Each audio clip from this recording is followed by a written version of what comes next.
Hi, I'm Nick Powell, City Hall Bureau Chief with City and State. Joining me on today's City and State TV is Andrew Rigie, the Executive Director of the New York City Hospitality Alliance. Thanks for joining us today, Andrew. Happy to be here. So, Andrew, I want to talk a little bit about the environment in New York City for restaurants. I read an op-ed by the restaurateur Danny Meyer a couple of weeks ago, or a few weeks ago, in the New York Times that talked about how it's tough in the environment in New York City where there's soaring rents to really sustain these kind of not just new startup restaurants, but these institutional restaurants, Union Square cafes and such. So I mean, how are you and the restaurant community kind of working with city government or otherwise to kind of combat this problem and really tackle this issue? Everyone doesn't realize it, but I mean, the restaurant industry is really a penny's business.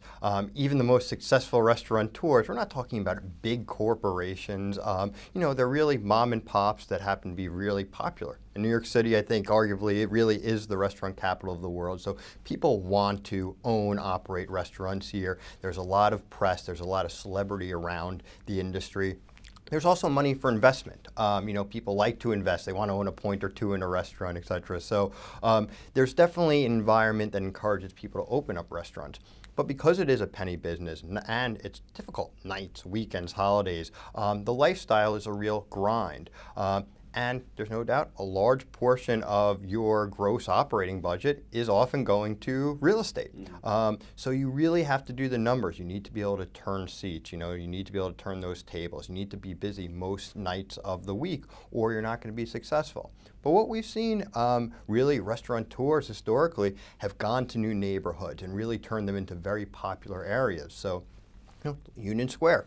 Wasn't always Union Square of today, it was Needle Park. Danny and the Union Square Hospitality Group and others did an amazing job in that neighborhood, growing the neighborhood. So it's a bummer when these places close or they choose not to renew their lease, but it's the entrepreneurial spirit. I'm sure people, when they get moved out of another neighborhood, they'll go and be the pioneers of new neighborhoods. Now, are things like Obamacare and the recently passed paid sick leave law, does that make it even tougher on restaurants? As you say, it's a penny business, you're operating kind of on the margins. So does this kind of thin those margins even more? I grew up working, and going back to my great-grandparents, we had bakeries and cafes in Brooklyn, and still have one actually in Queens, and we always joke around with my family and others about how, there is one point where you could just be a restaurant person. You could be a gracious host, a great cook. But today, that's not enough. Because of all of the regulations, because of the high rent, you really have to be a true business person. So yes, Obamacare, paid sick leave, all of these types of regulations make it more and more challenging to run a restaurant. You can serve great food, you can be a hospitable host, but if you're getting fined, if you are having to deal with all of these complex regulations all the time, makes you less profitable, and you have less time to focus on what matters most, which is making your guests feel welcomed and enjoy their dining experience. Now, outside of restaurants, Airbnb has kind of taken off in New York City as a kind of an alternative to the typical hotels and motels that you see around the city.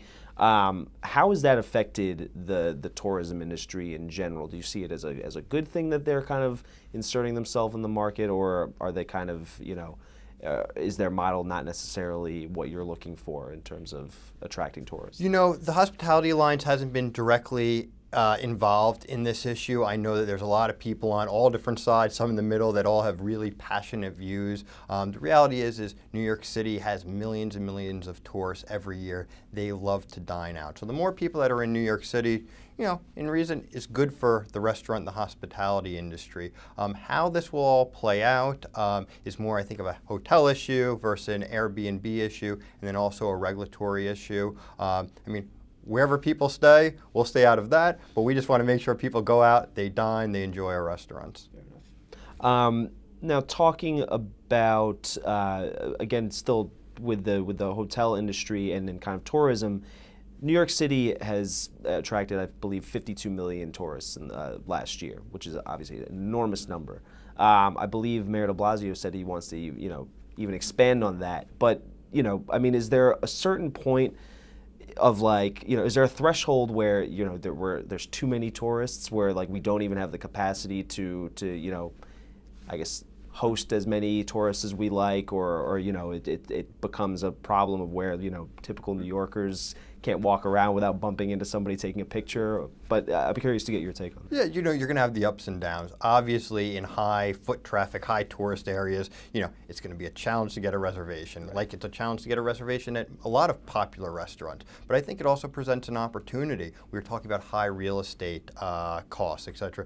You know what? There's all of these other areas that would love restaurants, So if we can find a way to direct some of these millions of tourists to other neighborhoods in New York City, well, you know what? There's a great opportunity to open up a restaurant. And I think tourists, when they come to New York City, they want to see New York City. They want to experience our culture. And what's better than going to a cool little neighborhood, going into a little mom and pop restaurant and having a great experience that you may not have in one of the traditional, highly tourist visited neighborhoods. So it's about directing the people to different neighborhoods, which will definitely spur economic development. Now, and on that topic, obviously Manhattan is kind of the main attraction when we're talking about tourism in New York City, with the Empire State Building, Times Square, Union Square, all the shopping districts, what have you. The outer boroughs obviously have a lot to offer themselves. How does the city kind of divert some of the tourism to these outer boroughs, as you were talking about, kind of diversify the tourism economy a little bit? I think Brooklyn is doing an amazing job. You don't have to tell anyone, you pick up any magazine around the world, you see, oh, what's going on in Brooklyn? So I think they're doing a great job. They'll continue to do a great job.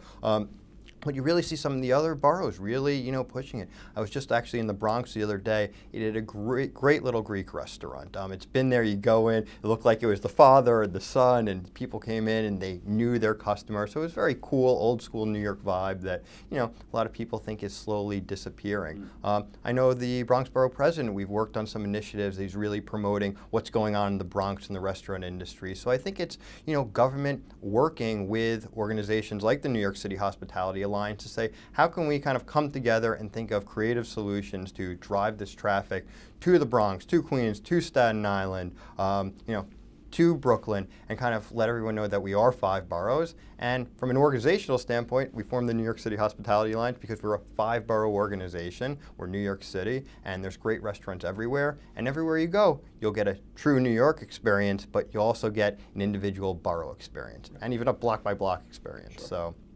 And speaking of Brooklyn, the Democratic National Convention has been floated Brooklyn has been floated as a possible destination for the Democratic National Convention. So, I mean, what does that mean for you guys in terms of what that would mean for the city and tourism and hospitality? I mean, it's great when you're bringing people in, especially when there's so much attention focused on New York City, Brooklyn. I think it's great from a publicity standpoint. Some of the kind of more technical things that happen in the background, security. I always speak with restaurateurs when the president or some high-profile person comes in, even just a normal celebrity. There's specific security measures. So I think it's really important for city government, state government to work with the restaurant community in preparation for all of these types of events like a national convention. Even street closures. If you're a restaurant and you're getting a lot of that business, you're probably thrilled. But when you have street closures and other security measures, it can also be a challenge for some people to get to where a restaurant is located. So make sure, engage them early, have them be part of the process. Restaurants are part of the communities. They want politicians and others to engage them and make sure they have a voice in this type of process. And lastly, I wanted to ask you, there's been a lot of discussion about an additional increase to the minimum wage. We saw an increase from, I believe it was around $8 to where it is now, about $9.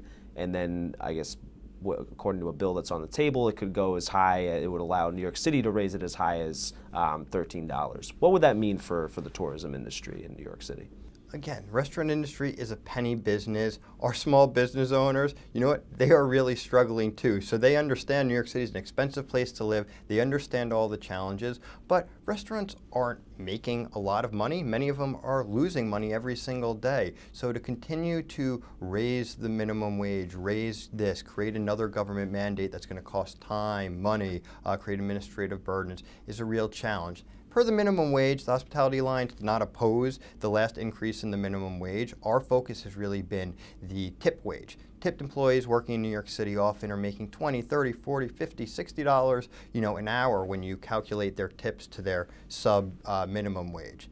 If that was to be increased and increased dramatically, that would have a huge economic impact on the restaurant industry. That would not be good for the employer or for the employees. So that's our focus. But again, everyone understands that it's an expensive place to live, but government needs to start talking about the restaurant community or small business owners as assets to our community, and not only say it, but act upon it. And by acting upon it isn't creating more mandates, mandate after mandate, and increasing all of the cost of doing business here.